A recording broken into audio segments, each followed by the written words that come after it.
كن على ثقة أزواجه يوم القيامة يلزمون أمامك ويخاصمونك. يقولون أنت من أين عرفت بأنه هذول ما يكذبون علينا؟ أنت الآن كثير من الخصائص النبوية تنقلها عن فلانة وفلانة من أزواج النبي. من قال؟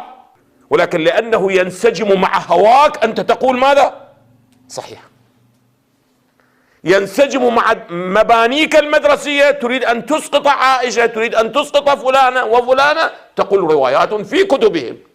وهذه الكتب كتبت بهذه القراءة، بقراءة أموية، وهم كانوا يريدون واقعا أن يجعلوا هذا البيت المبارك بيت النبي بيتا سليما أو ملوثا.